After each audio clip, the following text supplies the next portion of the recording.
prove they know the playbook of Philippine politics like the backs of their hands. Technique number one: if something works, then go for it, even if it means telling your running mate to kindly step aside in the meantime because a certain crowd is crazy about pairing you with someone else. Technique number two: look for the ruling party's weakness and rub salt on the wound by forcing yourself into the picture. And number three, identify a unifying factor such as God and religion to gain the favor of a church with millions of followers eligible to vote. As we inch closer to May 9, expect our future leaders to lay down more cards or reveal tricks up their sleeves that'll jack up their chances of winning.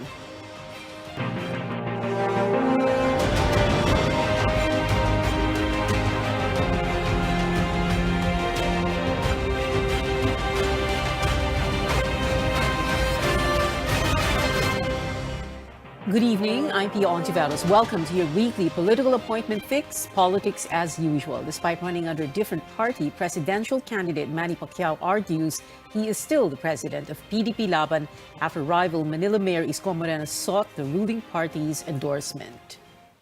Ako ang presidente ng partido, so dadaan din sa akin lahat 'yan. Hintayin lang natin kung may mga lumapit sa atin na gustong sumuporta. Senator Coco Pimentel of PDP Laban joins us tonight to shed light on this issue and other things besides that. Of course, the PDP Laban Manny Pacquiao allied faction. Senator Coco, thank you very much for being with us tonight. Before anything else, let's just say that you are in the residence of Senator Manny right now. That's correct, Pia. Magandang gabi po sa lahat. Well, Senator Coco, let's begin with this. You've already said that you are the real PDP Laban, and you said kami ang tunay na PDP Laban at may manok na kami. This is in response, of course, to the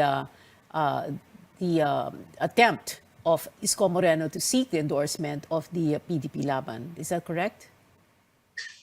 I am not aware of his desire to get PDP Laban's endorsement. I was asked by those covering the campaign of Manny Pacquiao yesterday in our headquarters. So yun lang yung sagot ko na ano na po, ang PDP Laban ay nakapili na po ng aming kandidato pagka-presidente. Walang iba kundi si Senador Manny Pacquiao. And then ang Vice President namin, yung choice niya. Walang iba kung hindi si Deputy Speaker Lito Atienza. At dinaan po namin ito sa proseso. A very formal and solemn process ang dinaanan po nito. Pero may problema pa rin po, hindi po ba, Senator Coco, because you have another faction, the one led by Alfonso Cusi. And of course, I mean, syempre, we all know, nakabimbin pa rin sa COMELEC itong issue, no, para, that should be laid to rest pretty soon. But that is a problem. That's what's causing a lot of the trouble right now. Yes, so from personal knowledge, I know of no application or desire of Mayor Isko Moreno to get the PDP Laban nomination because it's no longer open. Pero maybe doon sa kabila. But yun na nga, that's why I issued a warning. Kung yung certificate of nomination nga nung rebel faction namin, the hijackers of the party, may magiging questionable, then all the more a late informal endorsement, lalong questionable. So si Mayor Moreno better not seek that endorsement anymore from the hijackers of the party. Or else, like you said, he would have to pay the political price. That's correct. Magiging political issue yun. Senator Manny has also said he hoped for the endorsement of the Jesus is Lord movement, kina Brother Eddie Villanueva. But Brother Eddie himself has said that they're not going to be endorsing anyone, at least for the moment. What do you think of that, and what does that mean for Senator Manny and for your party? Okay, this is politics is addition. So if there are organized groups and the organized groups endorse your candidacy, then that's good for you. So, okay lang po yun. If ang sagot naman is as of the moment, then we still have around 70 plus more days to go. And I'm sure they understand each other. They belong to this the the body of Christ, ang tawag po nila dyan sa community, the sector of our society which are very active in Bible reading, the study of the Bible, and in preaching the Word of God. So, madali po silang magkaintindihan. Senator Coco, with your candidate not faring very well in the surveys, is he still in the race? I ask this question because, you know, is there truth to rumors that he was about to throw in the towel, or else that, you know, because the tap is running dry na raw, or patuloy pa rin ba yung mga campaign contributions? Ano ba yung totoo?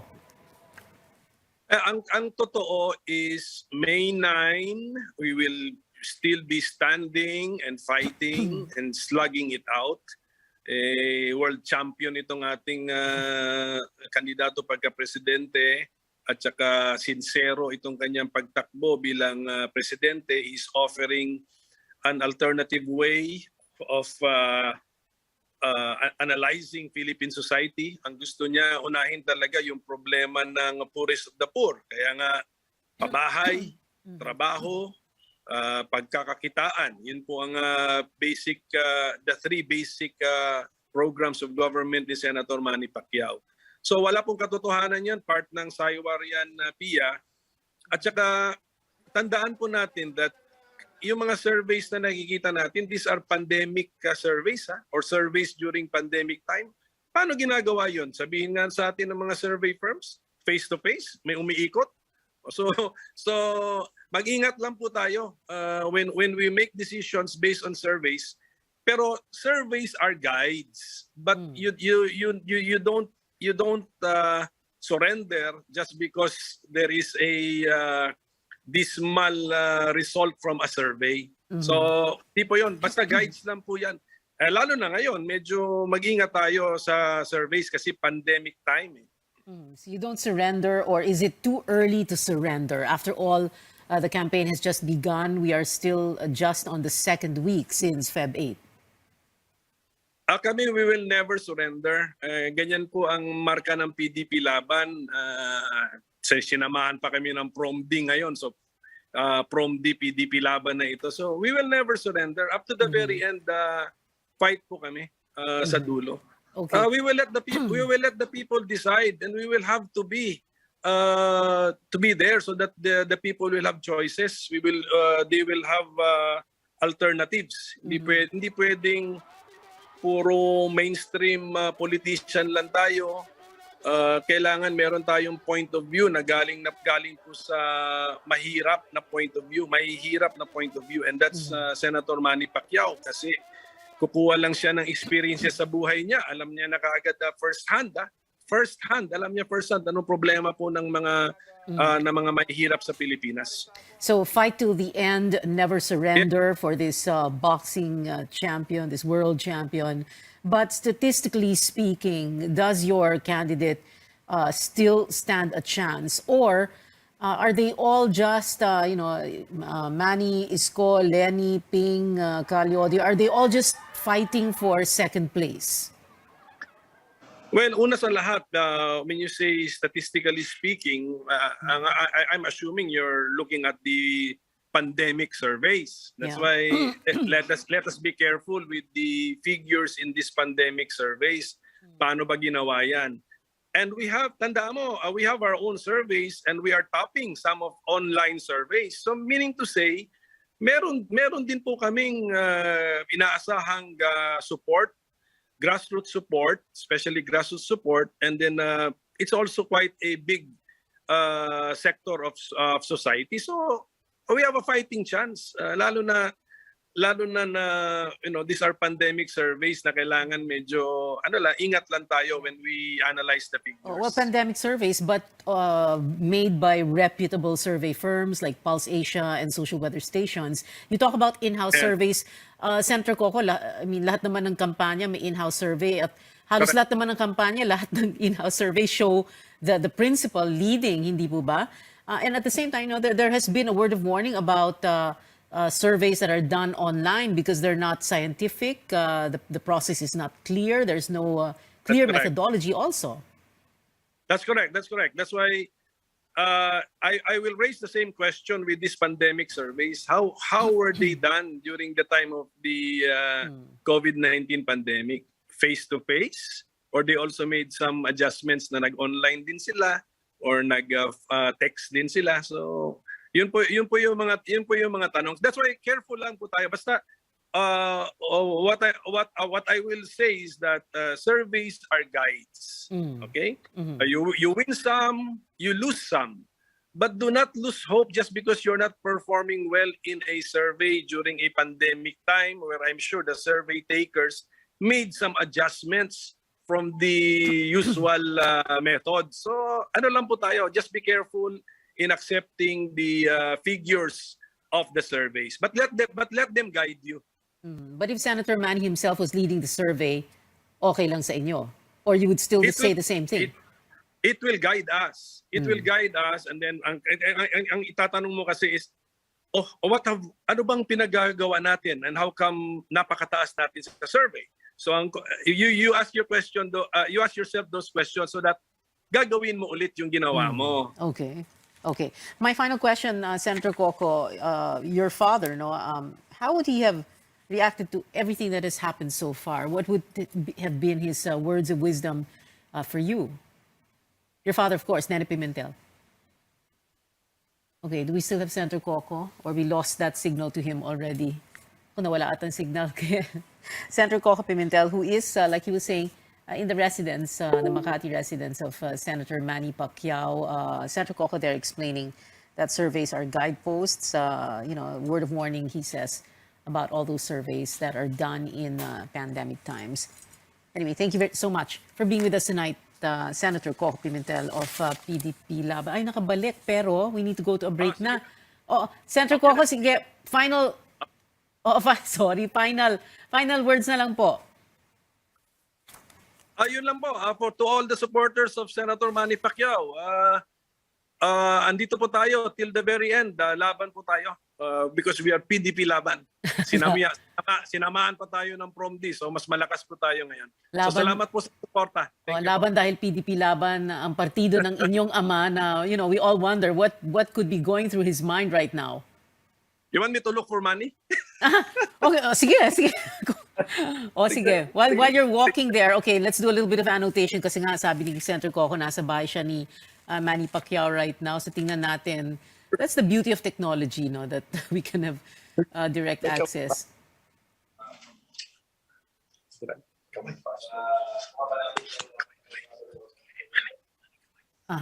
Senator Manny, magandang gabi po. Naku, surprise. Si Pia Ontiveros po ito sa Politics as Usual. We have about a minute or 2 minutes po para sa inyo dahil kanina kausap namin si Senator Coco tungkol sa maraming issue. Meron po ba kayong gustong i-share sa amin ngayong gabi dahil ang daming issue ngayon, yung kay Isko Moreno, yung kayo po asserting your presidency as of PDP Laban, etc. Ngayong gabi. Hello? Nandun ganda niya. Naririnig niyo ba kami? Okay, anyway, Yes. nasa conference. Thank you. Yeah. Sige. Okay, salamat po. Never mind. The next time na lang po. Thank you so much, Senator Coco Pimentel. Naging correspondent natin si Senator Coco. Salamat po, sir. We'll be back after a quick break. This is Politics as Usual. Stay tuned.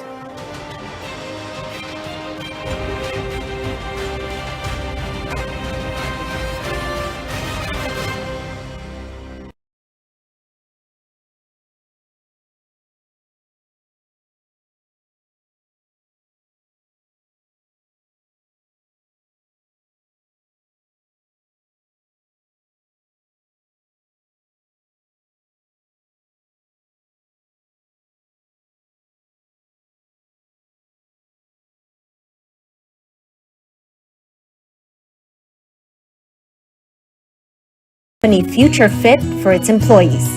I'm Sam Tadwani, CNN Philippines.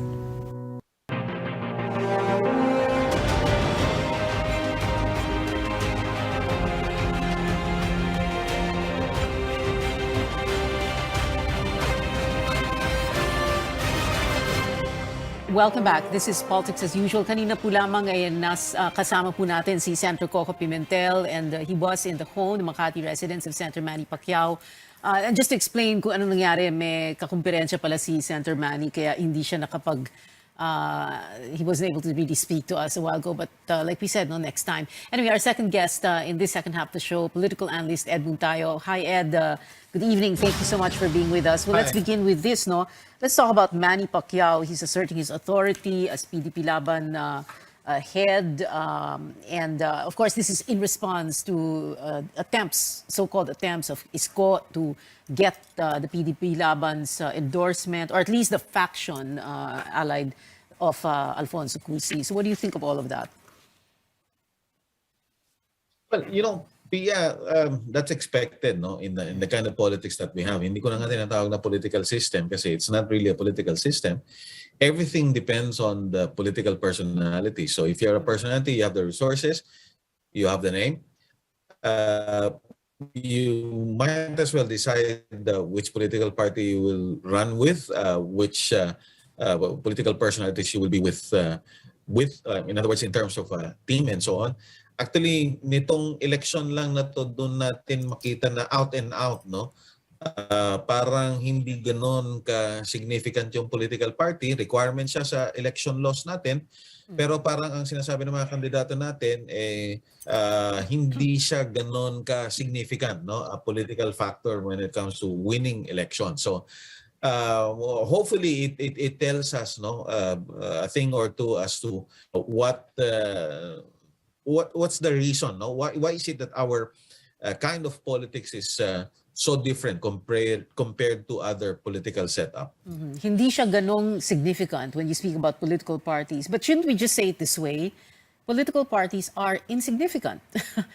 Di ba? Yeah, exactly. Because depends on kung sinong panalo. Pag nung panalo si ERAP, PMP, nung nanalo si Gloria, LDP, di ba? Nung nanalo si Noy, LP. But I'm sure you've seen in previous elections na kahit paano when you speak of a team, talagang team siya na talagang isang pangalan lang yung dala niya.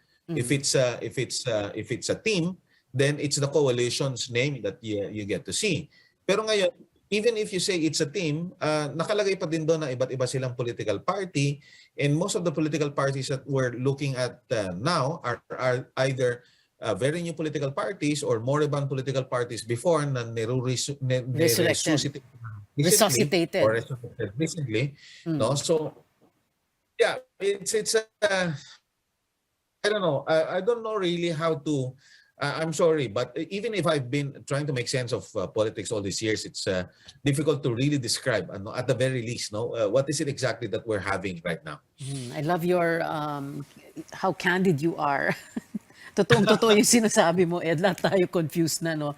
But anyway, another thing. Ay, nako talaga. Dapat siguro yun ang motto na, ay, nako.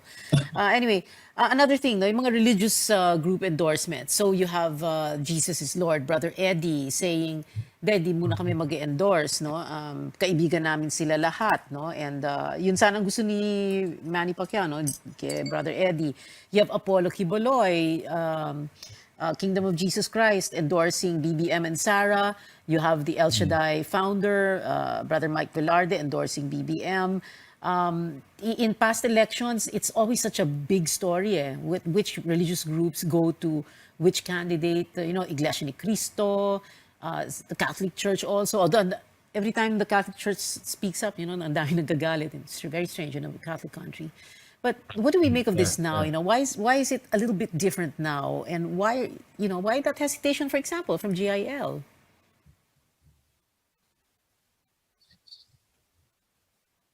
The only hesitation is with JIL, Pia, no? But the only difference probably is that it's the first time compared to all the, well, not all, but at least most of the presidential elections.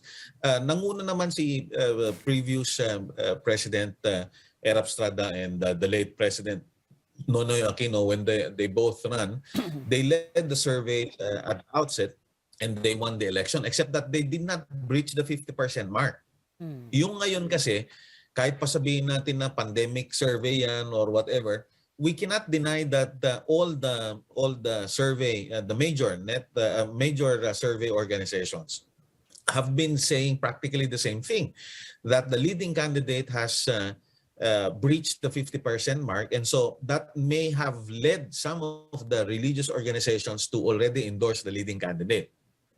Now, the answer to your question is that I don't know if you notice in previous elections, usually after, not after, but only a few weeks before the election day, dyan natin nakikita yung religious endorsements kasi actually add-on lang sila. Tinitingnan din nila kung sino talaga yung medyo sigurado na talagang mananalo, at yun usually yung ini-endorse nila. We contributed to your win, no? Something to that effect. But as to whether or not there's really an endorsement that's made at the outset, hindi ko pa nakita, no? Of course, I'm just looking at the elections from 1992 onwards, but so far as if I remember it right, I hope I'm wrong, is that most of the religious endorsements happen at the last minute. Mabuti nang sigurado kesa hindi. Yeah. We're going to have to take a very short break. This is Politics as Usual. More questions in the last 4 minutes of the show, the final stretch, in just a bit with Ed Davao. We'll be right back.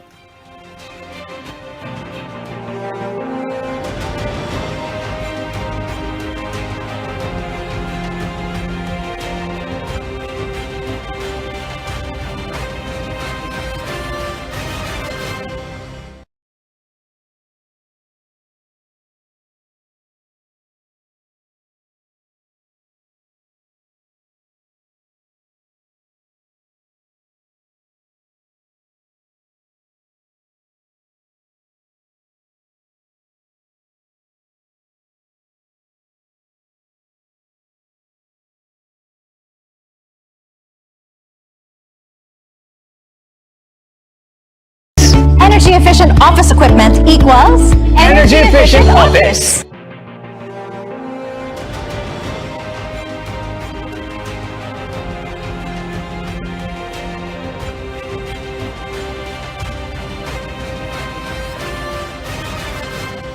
We're on our final stretch. Analyst Ed Davao still with us. Ed, I know we just have 3.5 minutes. We're going to try and squeeze everything in. Three big questions here. First, so nabanggit na, no, of course, BBM leading the surveys by a mile. The others, Lenny, Isko, a far second. Then you have Manny, Ping, Calyodi, etc. Go down the line. No? Is the election over, and are they just jousting for second place, or hindi pa talaga tapos ang bakbakan dahil it's too early to tell? But ito nga, we have this issue of crossing that 50% mark. I'm inclined to think, Pia, na hindi pa tapos ito, no? And we still have a few weeks, in fact, at least about 70 days to fight for. And yung sinasabi nila na 95% decided na, yung 95% na yun pwede pa magbago at the last minute. Now, what will it take for that 95% to change the preferred candidate? You have to shatter that narrative, no? That the post-Marcos Philippines, or the so-called democratic Philippines, has been really a lot better compared to the Marcos period, and vice versa. Kasi alam mo, yun ang naging problema natin. Hindi definitive yung, even the accounts have become quite problematic. Kasi kahit yung mga tinuturo sa mga classroom natin, if you remember, ang daming scandals, no, when it comes to textbooks, for that matter. And so when it comes to what exactly happened before, medyo put into question, not to mention, of course, that many of those people living now and about to vote actually did not experience martial law, no? So, second of all, whether we like it or not, but I mean, the popularity of the current president really is incomparable, no, to the popularity of especially the previous administration. I don't know exactly why, but most likely it's also because most of the propaganda that has been used before are no longer applicable, or no longer useful now. No, so you have to shatter, no, that enigma so as to somehow neutralize, no, the dominance of the Marcos narrative.